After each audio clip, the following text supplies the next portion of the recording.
C'est parti pour le dernier tour, je pense. Il y en aura peut-être encore un petit derrière. J'ai échangé avec Subotai via une conversation Discord épistolaire et il me disait qu'il n'avait pas utilisé du tout son artillerie hors carte. C'est vrai que en se privant de l'artillerie hors carte, c'est plus difficile, il n'a pas de soutien. C'était sa première partie sur cet opus, donc c'est un petit peu normal, hein, il faut prendre le temps de l'apprivoiser. Bon, j'ai guère plus de parties, j'en ai 3-4 sur celui-ci. En tout cas, c'est intéressant, le scénario est vraiment sympa. Et je vois là à nouveau cet Apache qui fait encore un carton sur mes troupes. Il aura été vraiment redoutable. À très longue distance, à près de 4000 mètres, un peu moins, 3000 mètres, il vient de détruire encore une unité antiaérienne, un Tokuska, je crois. Pour le reste, les combats continuent, voilà. Ben, là, hors carte, Subotai vient de se réveiller.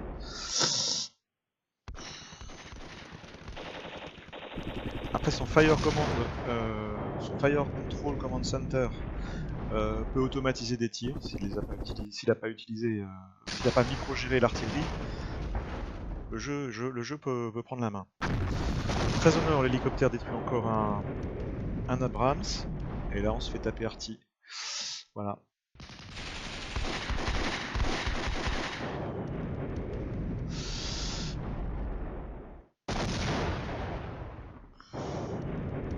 Donc, reste 2 minutes avant qu'on ait un cycle de commandement.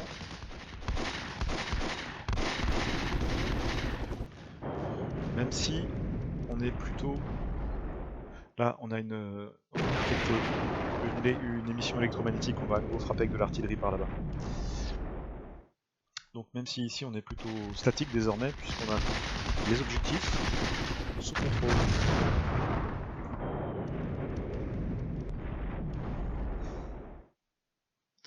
Ok, c'est à nous.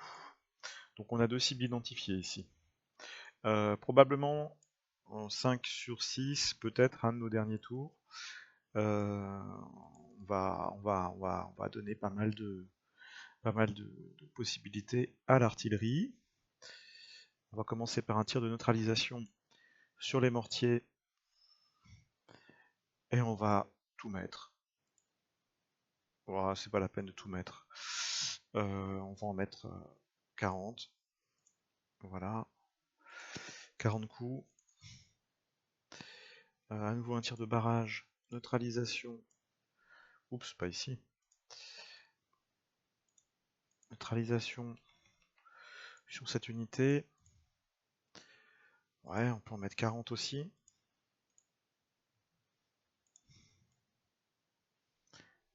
Et voilà. Hein.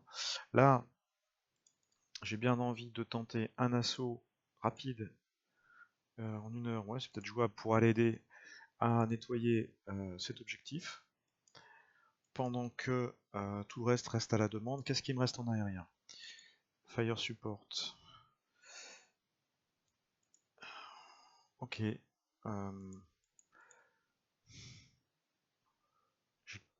J'ai une unité qui est prête à agir. Donc on va l'utiliser. On va l'utiliser pour frapper au nord. Alors, airstrike.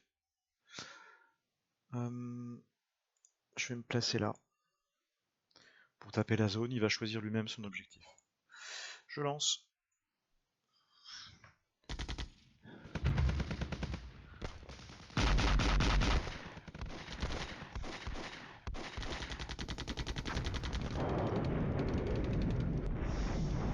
Je dois avoir ma hors-carte qui est en format contre-batterie.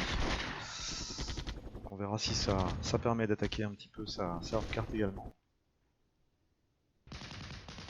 Bon, ce dernier squad d'infanterie là, il me pénalise en bas. Hein. Ok.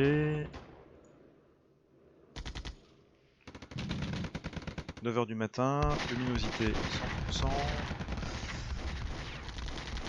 33 minutes de jeu simulé, j'aurai encore un cycle de jeu. Et ça sera certainement le dernier. L'Apache arrive ici, il cherche la bagarre sur ma zone à 3000 points. Juste derrière la ligne de crête et la forêt, on a des manpads, 3 Strela. Au nord, notre hélicoptère est en patrouille.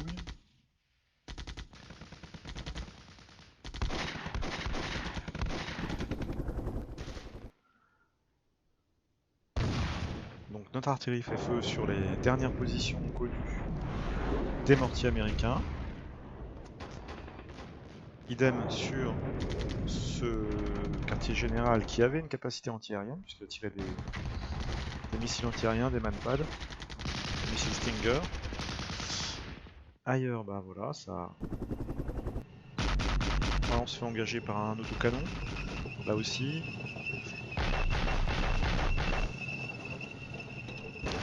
Un petit tir d'ATGM avec l'hélicoptère. Détruit un véhicule avec un missile guidé. En voilà encore un autre. L'artillerie frappe le QG. Et au sud, cette dernière unité qui résiste. Bon.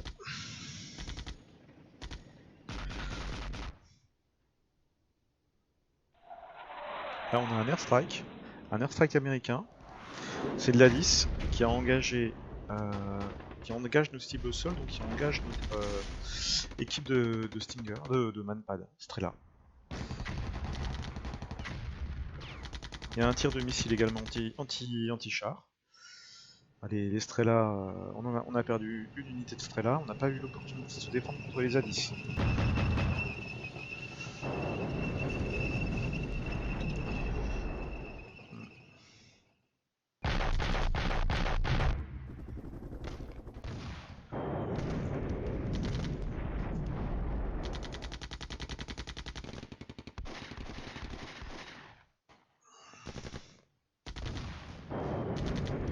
Ah, je crois que dans les bois juste ici, on est au contact avec des Jaegers, très au sud de la zone forestière, la zone boisée là.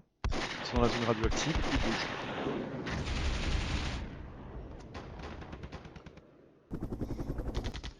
Notre hélicoptère de combat là-haut arrive au contact sur 3 Abrams. Et notre artillerie continue à matraquer le QG.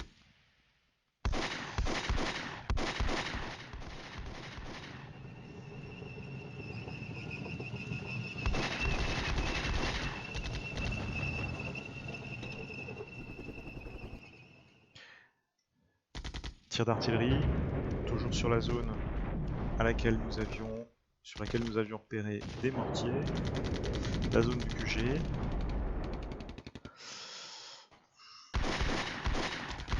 Et là, cette infanterie qu'on n'arrive pas à éliminer en ville. Hein.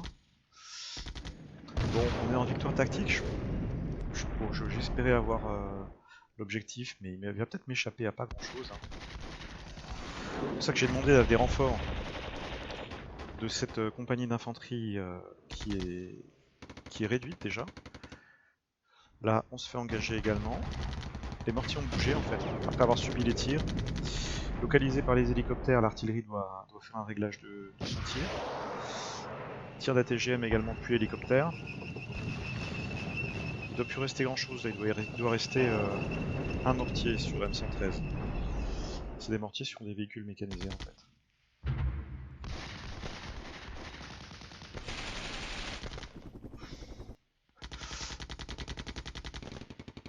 Là, on est sur le tank, on engage au canon. Destruction d'un tank.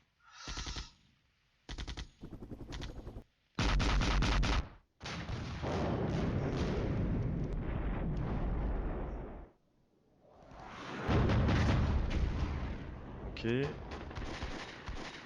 Quelques échanges d'amabilité très au nord.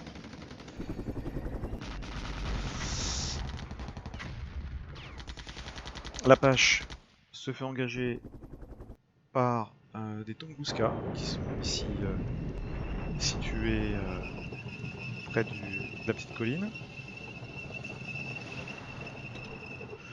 Tunguska, logiquement, ça devrait en venir à bout, hein. C'est fait pour abattre ce type d'hélicoptère. Il y a du missile et il y a du canon aussi. Il y a de l'autocanon. Là, on est à portée missile. Peut-être finir par l'avoir quand même. Et on a tiré 3 sans effet. Super pilote. Alors, il y avait encore du Bradley dans cette zone là, qui s'était caché. Je l'avais pas localisé parce que je n'avais pas envisagé de mouvement sur la zone. L'hélicoptère américain repart un petit peu sur les crêtes. Notre airstrike a lieu. Donc c'est notre dernier airstrike, je pense. Il engage des cibles au sol. Donc il y a du tank.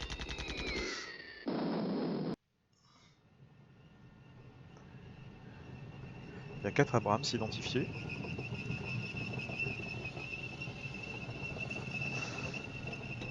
Tire des missiles anti-chars. Il y en a 5 qui ont été tirés. Enfin, les Abrams ont été détruits. Et les Sukhoi 25 retournent à la base. Ok. Donc là, on a encore un petit moule de résistance avec des Bradley qui sont désormais repérés. Toujours cet Apache qui rôde le long de nos lignes.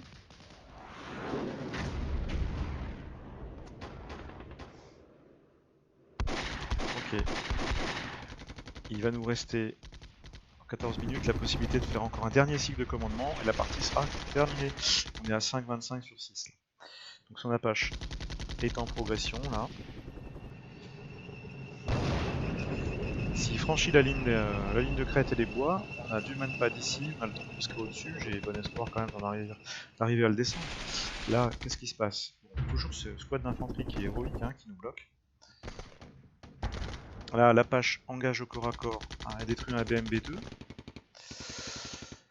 Là, il va nous faire mal. Ici, donc, le manpad, Air Defense. Voilà, un au nord, un au sud, on est en tir croisé. On détruit enfin cet Apache qui aura été héroïque, qui depuis le début de la partie nous inflige des pertes un petit peu partout. Ça aurait été rude. Là, je pense qu'il essaie de revenir sur l'objectif pour le capturer au dernier tour. On a donc 11 T-80 de la garde là qui vont faire écran. Et toujours ce squad là qui est impossible à détruire. Ça y est, bon voilà, j'ai envoyé cette unité d'infanterie mécanisée, ça fait un petit peu plus d'infanterie au contact. Logiquement, il devrait, je l'espère, en venir à bout.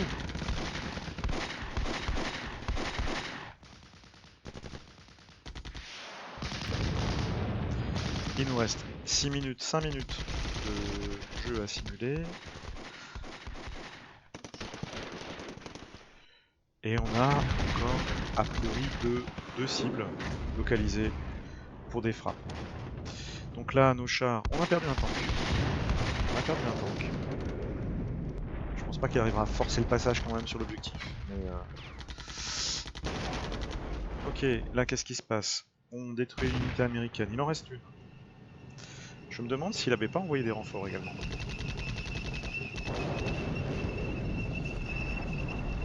« 3 minutes.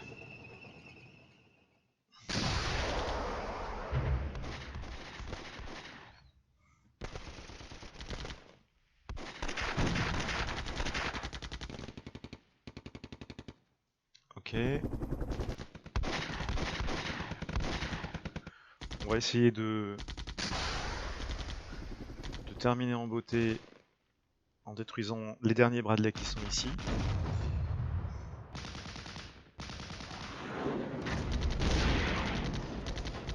Là, l'unité a bougé, donc c'est loin d'être fait pour la choper. Elle doit être par là.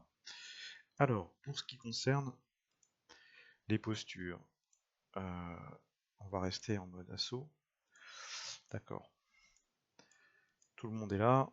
Ok. Logiquement, on devrait en venir à bout. Est-ce que nous avons encore Des avions dispo. Ouais, ceux-là ont ravitaillé. On va demander un airstrike sur la zone où on a pu identifier du Bradley. On va également... J'en avais peut-être deux. On va vérifier, on va checker. Qu'est-ce qui me reste?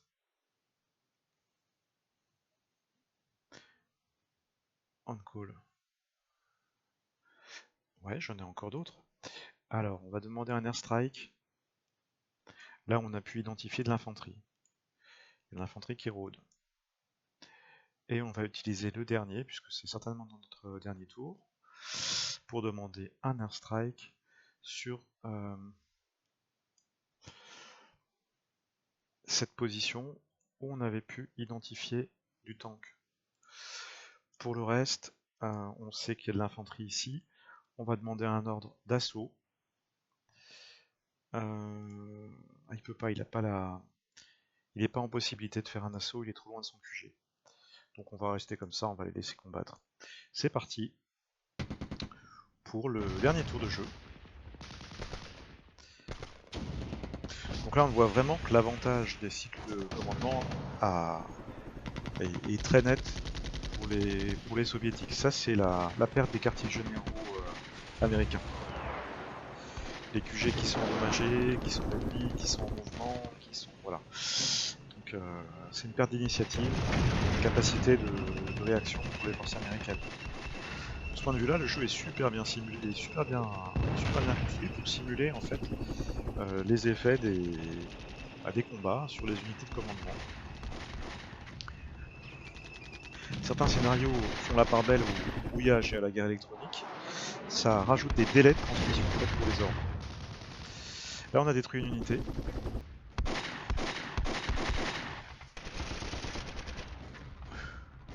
« 30 minutes.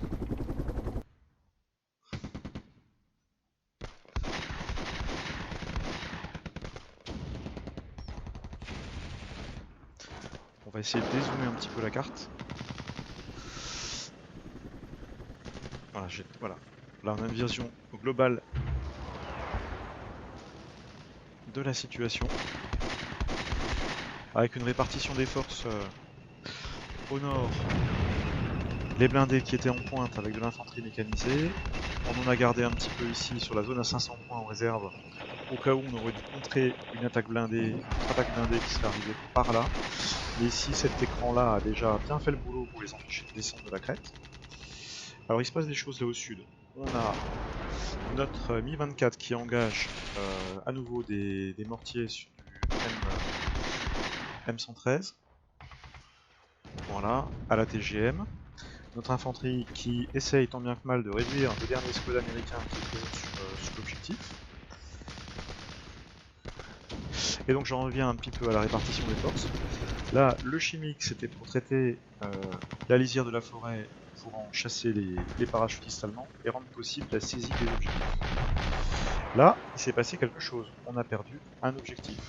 Je pense qu'il a réussi à glisser une unité. 3000 points dans les dents. Je suis quand même en victoire tactique. Mais c'est bien joué de sa part, ça. C'est un charge héroïque.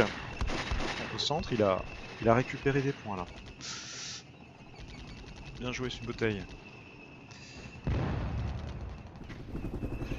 Ok.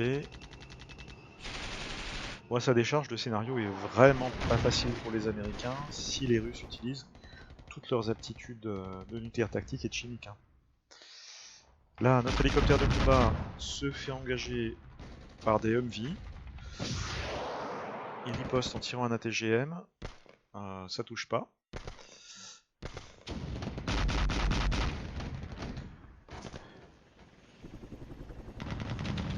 Ouais, on se fait tirer dessus à la mitrailleuse. Donc là, l'hélicoptère change de position. Il riposte, mais il va décrocher. Partout ailleurs, c'est statique. J'ai hâte de voir l'intervention des Sukhoi 25. On perd l'hélicoptère, détruit par un tir anti-aérien. Donc, quel dommage. Un Mi-24 en moins. Un Mi-24. Ailleurs, ça reste stable.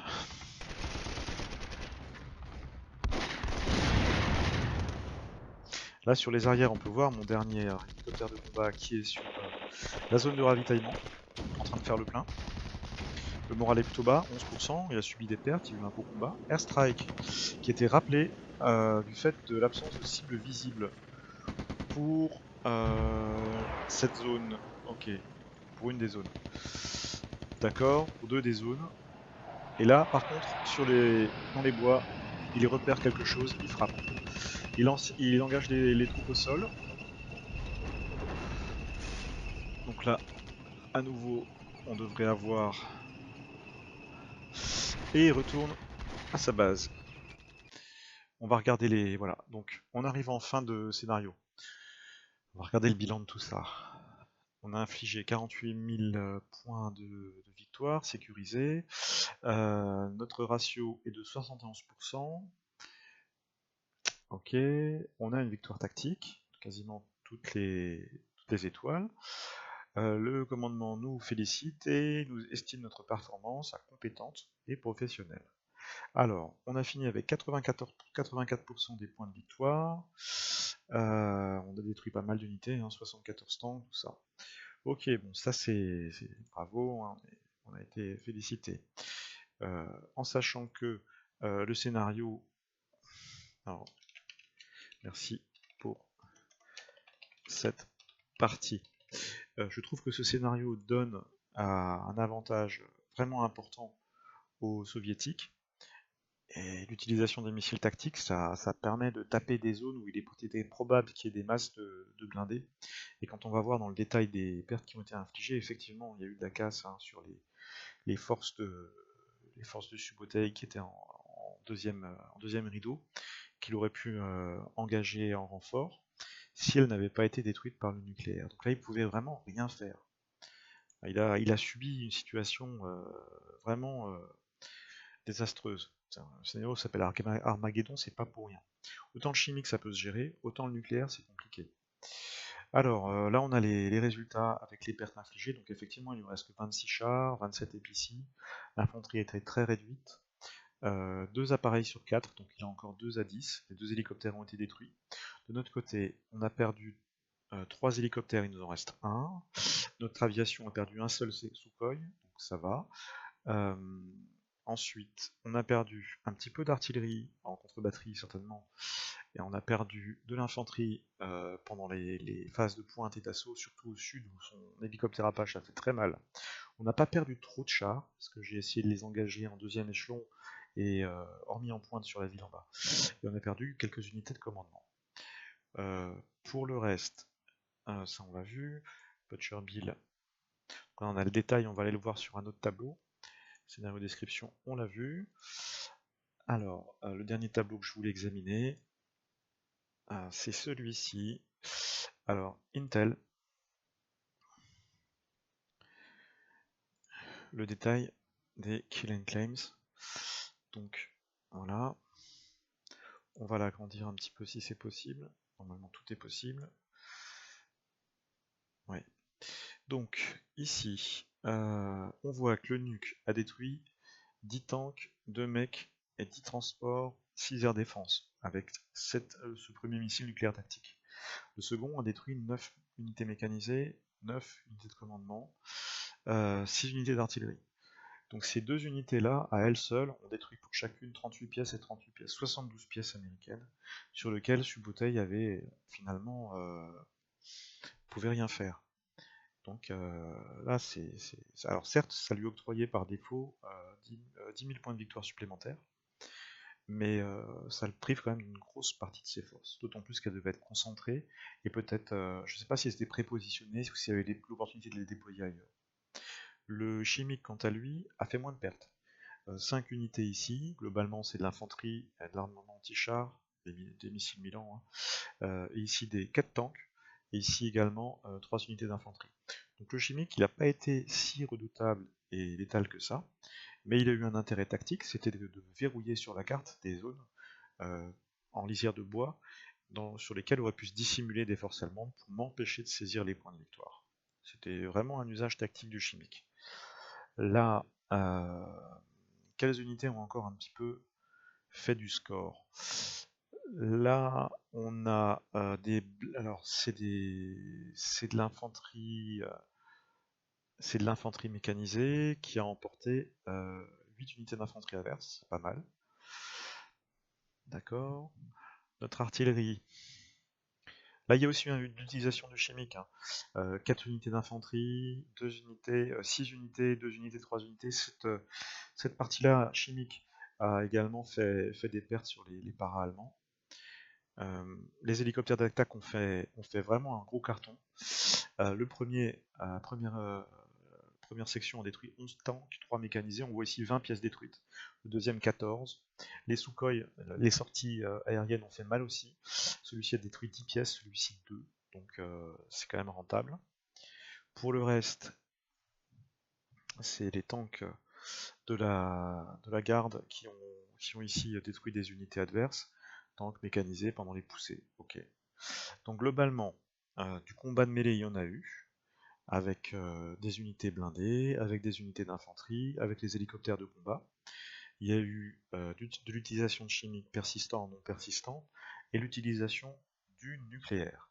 Donc là, on avait vraiment tout le panel du scénario apocalyptique d'une attaque soviétique par échelon, avec des unités de qualité et toute la panoplie dévastatrice, quoi.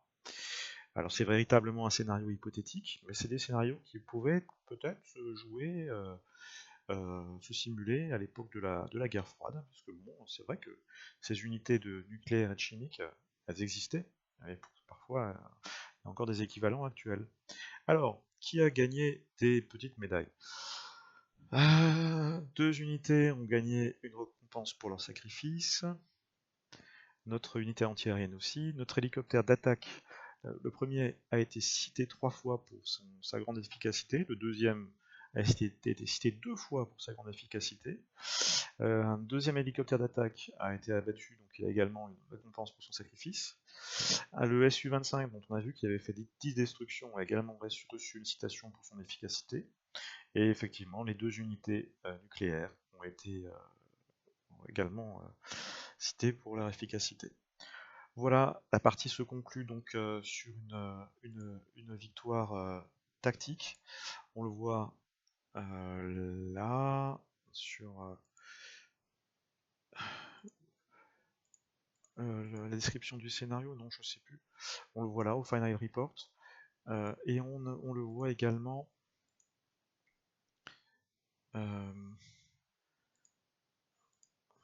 je voulais voir les points détaillés. Intelligence peut-être? Non, scénario information. Normalement c'est là. Mais comme il se conclut. Voilà, ici. On n'atteint pas la victoire décisive. Le fait que la brigade américaine ait quand même eu déjà 10 000 points de bonus suite à l'utilisation du nucléaire, qu'il arrive à me saisir sur la fin 4 000 points de victoire, enfin 3 000 avec une petite poussée bien finaude au dernier tour, et conserver au sud une unité sur la zone qui est contestée, il a encore 4 000 points de victoire pour les zones tenues. Donc bah, il a vraiment fait le mieux possible, le mieux qui était possible avec ses unités. Un grand merci à toi sur Bouteille pour cette partie qui était, à mon sens, déséquilibrée. Si à l'occasion tu veux qu'on inverse les factions, aucun problème, je vais bien tenter le challenge avec les Américains. Merci d'avoir suivi cette partie, et peut-être à une prochaine sur Flashpoint Campaigns Cold War.